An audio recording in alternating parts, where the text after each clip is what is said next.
Hello students, आज हम movement of inertia में एक टॉपिक देखेंगे, parallel axis theorem and perpendicular axis theorem.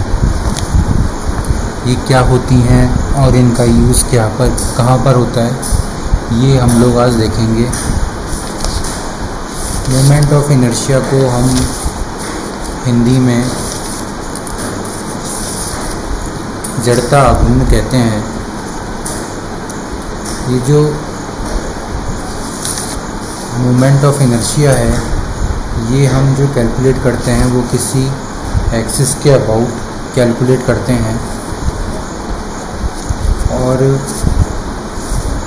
Movement of inertia में ये जो दो थ्योरम हैं, parallel axis theorem and perpendicular axis theorem, ये बहुत ही इम्पोर्टेंट हैं। इनकी सहायता से अगर हमको एक एक्सिस के अबाउट मोमेंट ऑफ इनर्शिया पता है तो हम दूसरी एक्सिस के about moment of inertia calculate कर सकते हैं। और अगर हमें मोमेंट ऑफ इनर्शिया एक एक्सिस के अबाउट पता है और हमें उससे कुछ दूरी पर moment of inertia find out करना है कुछ डिस्टेंस पे, तो वो भी हम कर सकते हैं। तो ये जो दो काम कर सकते हैं हम parallel axis theorem and perpendicular axis theorem की सहायता से कर सकते हैं।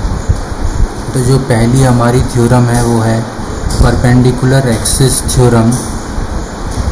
इसको हिंदी में अभिलंब अक्ष प्रमेय कहते हैं। इसका जो स्टेटमेंट है वो ये है कि this theorem is applicable only to the planar bodies which are flat with very less or negligible thickness. This theorem states that the moment of inertia of a planar body about an axis perpendicular to its plane is equal to the sum of its moment of inertia about two perpendicular axes concurrent with the perpendicular axis and lying in the plane of the body. ये जो था हमारा statement था perpendicular axis theorem का। अगर इसको हम हिंदी में इस स्टेटमेंट को बोलें तो वो इस प्रकार होगा, किसी क्षेत्र का उस क्षेत्र के समतल में दो परस्पर लंब अक्षों पर जड़ता आघूर्णों का योग इन दोनों अक्षों के प्रतिच्छेद बिंदु से होकर जाने वाली तथा क्षेत्र के समतल पर लंबवत अक्ष पर उस क्षेत्र के जड़ता आघूर्ण के बराबर होता है। अब मान लीजिए कि हमारे पास तीन एक्सिस हैं, एक वाई एक्सिस है, एक एक्स एक्सिस है और एक जेड एक्सिस है। और हमें जो मोमेंट ऑफ इनर्शिया पता है वो एक्स के अबाउट पता है और वाई के अबाउट पता है। और जो ये x और y हैं ये xy तल में स्थित हैं। अब हम ये मान रहे हैं कि इसमें OX और OY जो ये दो परस्पर लंबवत अक्ष हैं यह एक ही समतल पर है, तथा जो तीसरी अक्ष है जो कि Z है वो XY तल के लंबवत है। तो इसमें हम ये अज्यूम करके चल रहे हैं कि दो जो एक्सिस जिनके अबाउट हमें मोमेंट ऑफ इनर्शिया पता है वो x के अबाउट पता है जो कि IXX है, और OY के अबाउट पता है जो कि IYY है। और ये जो दो परस्पर लंबवत अक्ष हैं यह एक ही समतल पर हैं। अब हमें जो है तीसरी अक्ष OZ के about moment of inertia find out करना है। और ये जो तीसरी अक्ष OZ है यह XY तल के लंबवत है या परपेंडिकुलर है। तो अब हमने मान लिया कि जो OZ जो तीसरी अक्ष है उसके अबाउट जो मोमेंट ऑफ इनर्शिया है वो IZZ है। तो IZZ जो मोमेंट ऑफ इनर्शिया होगा वो is equal to IXX plus IYY के समेशन के इक्वल होगा। तो ये हमारा परपेंडिकुलर एक्सिस थ्योरम कहता है कि हमें दो एक्सिस के अबाउट मोमेंट ऑफ इनर्शिया पता है जो कि परस्पर लंबवत हैं और एक ही समतल पर हैं, तथा हमें तीसरी अक्ष के अबाउट या तीसरी एक्सिस के about moment of inertia calculate करना है, जो इन दोनों के लंबवत है, जो कि है जेड जेड यहाँ पर। तो जो आई जेड जेड होगा वो आई X X plus I Y Y के बराबर होगा। अगर हमें इनमें से किसी दो के अबाउट मोमेंट ऑफ इनर्शिया पता है तो हम तीसरे के about moment of inertia calculate कर सकते हैं। यहाँ पर जो आई है वो मोमेंट ऑफ इनर्शिया है, जेड जेड जो है वो मोमेंट ऑफ इनर्शिया है जिसके अबाउट हमें कैलकुलेट करना है, और आई एक्स एक्स और आई वाई वाई एक्स और वाई के अबाउट मोमेंट ऑफ इनर्शिया हैं, जो कि दोनों आपस में परपेंडिकुलर हैं और ये दोनों एक ही प्लेन में हैं। और जो ये तीसरी एक्सिस है वो आई जेड जेड है। अगर इसमें हमें आई जेड जेड पता है और आई एक्स एक्स पता है तो हम आई वाई वाई भी कैलकुलेट कर सकते हैं। अगर हमें आई जेड जेड और आई एक्स एक्स पता है तो हम आई वाई वाई भी कैलकुलेट कर सकते हैं। और अगर हमें आई एक्स एक्स और आई वाई वाई दोनों ही पता है तो हम आई जेड जेड भी कैलकुलेट कर सकते हैं। तो इससे जो हमारा काम है वो काफ़ी आसान हो जाता है। तो ये हमारी थ्योरम ऑफ परपेंडिकुलर एक्सिस थी, या इसको हिंदी में कहेंगे हम अभिलंब अक्ष प्रमेय। इसी प्रकार हमारी जो दूसरी थ्योरम है वो पैरेलल एक्सिस थ्योरम है। इसको हिंदी में समानांतर अक्ष प्रमेय कहते हैं। इसका जो स्टेटमेंट है वो ये है कि parallel axis theorem is applicable two bodies of any shape. The theorem of parallel axis states that the moment of inertia of a body about an axis parallel to an axis passing through the center of mass is equal to the sum of the moment of inertia of body about an axis passing through center of mass and product of mass and square of the distance between the two axes।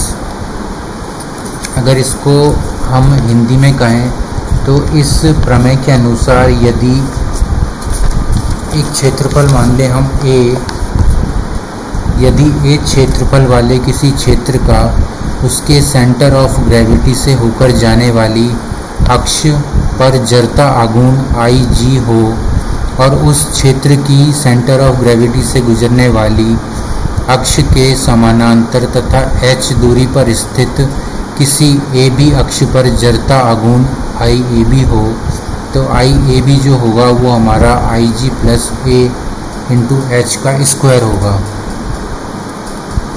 तो यहाँ पर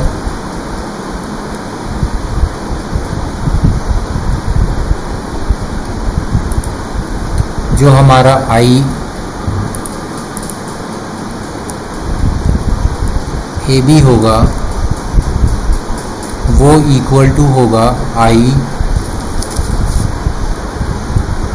जी plus A H square के। तो इसमें हमें कोई एक क्षेत्रफल है, मान लीजिए उसका जो एरिया है वो कैपिटल ए है, और उसके सेंटर ऑफ ग्रेविटी से होकर जाने वाली किसी एक्सिस पर जड़ता आघूर्ण या जो मोमेंट ऑफ इनर्शिया है वो आई जी है, और हमें उसी क्षेत्र की सेंटर ऑफ ग्रेविटी से गुजरने वाली अक्ष के, यानी कि जो एक्सिस इसके सेंटर ऑफ ग्रेविटी से पास हो रही है इसी के पैरेलल में तथा इससे h दूरी पर स्थित किसी और एक्सिस के अबाउट मोमेंट ऑफ इनर्शिया अगर हमें कैलकुलेट करना हो, और उस मोमेंट ऑफ इनर्शिया को हम ए बी दिखाएं, क्योंकि जो अक्ष है उसको हम ए बी एज्यूम करें, तो जो आई ए बी है वो आई जी प्लस ए एच स्क्वायर होगा। तो यहाँ पर हमने एक अक्ष के अबाउट हमें मोमेंट ऑफ इनर्शिया पता है आई जी के अबाउट, और उसी के पैरेलल में एक और एक्सिस है ए बी, और उसके अबाउट हमें मोमेंट ऑफ इनर्शिया कैलकुलेट करना है, और उस क्षेत्रफल का एरिया हमें मालूम है ए, और उन दोनों की जो बीच की दूरी है वो हमें मालूम है एच। तो हम आई ए बी कैलकुलेट कर सकते हैं। जो आई ए बी होगा वो होगा आई जी प्लस ए इंटू एच स्क्वायर के। तो इससे हम मोमेंट ऑफ इनर्शिया कैलकुलेट कर सकते हैं। आई ए बी का। अब यहाँ पर हमें मान लीजिए आई ए बी दे रखा हो और ए एच स्क्वायर ए और एच की वैल्यू दे रखी हो, तो हम यहाँ पर आई जी की वैल्यू भी कैलकुलेट कर सकते हैं कि उसके खुद के सेंटर ऑफ ग्रेविटी के अबाउट जो मोमेंट ऑफ इनर्शिया है वो कितना होगा। और अगर हमें आई ए बी और आई जी दे रखा हो और ए और एच में से कोई एक वैल्यू दे रखी हो, तो हम दूसरी वैल्यू को आसानी से कैलकुलेट कर सकते हैं। तो ये थ्योरम की सहायता से हम आसानी से जो मोमेंट ऑफ इनर्शिया है वो कैलकुलेट कर सकते हैं। अब मान लीजिए कोई हमारे पास रेक्टेंगुलर बॉडी है, अगर उसके सेंटर के अबाउट हमें मोमेंट ऑफ इनर्शिया पता है, उसके अगर सेंटर के अबाउट जो मोमेंट ऑफ इनर्शिया है, मान लीजिए जो सेंटर के अबाउट वाई वाई एक्सिस हम कंसिडर करते हैं, तो वाई वाई एक्सिस है और वो उस रेक्टेंगल के सेंटर से पास हो रही है, तो उसका जो राइट हैंड साइड वाला कॉर्नर है उसके अबाउट हम मोमेंट ऑफ इनर्शिया कैलकुलेट कर सकते हैं। उसका जो लेफ़्ट हैंड साइड का कॉर्नर है उसके अबाउट हम मोमेंट ऑफ इनर्शिया कैलकुलेट कर सकते हैं उस रेक्टेंगुलर बॉडी का। ऐसे ही सर्कुलर बॉडी हो सकती है हमारी, ऐसे ही हमारी ट्रायंगुलर शेप हो सकता है, या ऐसे ही कोई भी और अनसिमेट्रिकल शेप हो सकती है। इसी प्रकार हम अगर एक्स एक्सिस की बात करें, तो जो रेक्टेंगुलर है, रेक्टेंगुलर जो शेप है उसकी जो एक्स एक्सिस है और वो उसके सेंटर से पास हो रही है, तो हम जो उसका टॉप वाला साइड है उसके about moment of inertia calculate कर सकते हैं। जो उसका बॉटम है उसके about moment of inertia calculate कर सकते हैं।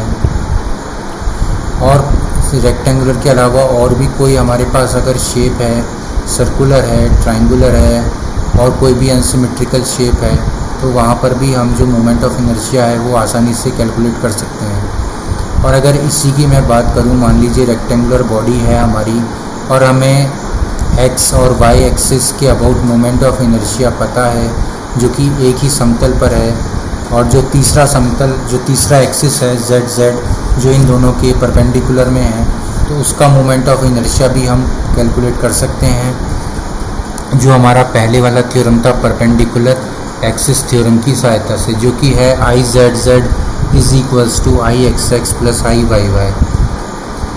तो इस प्रकार हम जो मोमेंट ऑफ इनर्शिया है वो कैलकुलेट कर सकते हैं इन दोनों थ्योरम की सहायता से। Thank you.